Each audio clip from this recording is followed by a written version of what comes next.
He was crotchety, irritable. His skin on his face, more like melted candle wax than human flesh, but for an 125-year-old, he was surprisingly alert. I carefully considered how to begin the conversation, while children, unperturbed to our presence, milled about the classroom. Today I'm meeting with the last living person to have directly witnessed the religious genocide 115 years ago. I hadn't even completed my introduction before he interjected. There was no genocide.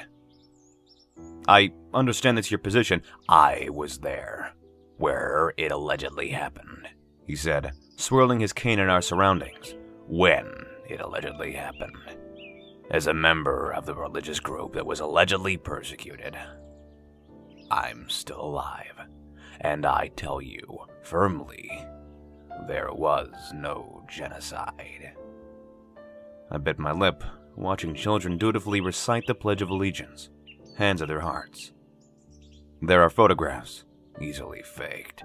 Hire actors use Photoshop. It's easy. There are also very few, maybe 100 total, reposted every time someone wants to make a political point.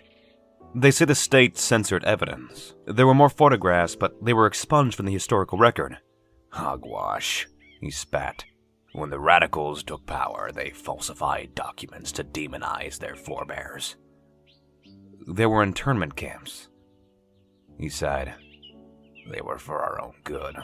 We learned how backwards it was to worship some mystical sky man that had cast us into eternal hellfire if we ate improperly butchered meat.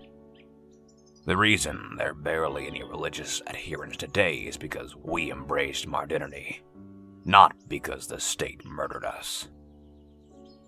I nodded, unsure how to proceed. And now, thanks to iTech, he continued, casting his gaze into the classroom, there's proof. iTech, an experimental service that allowed elderly people to upload memories to a server to preserve them for future generations. You can access my memories anytime and see for yourself. So here we were, observing a perfectly normal classroom full of bright-eyed and bushy-tailed 10-year-olds in an internment camp for religious re-education 115 years ago. I opened my briefcase. Hackers leaked your health records to the press, I said, dropping them on the desk.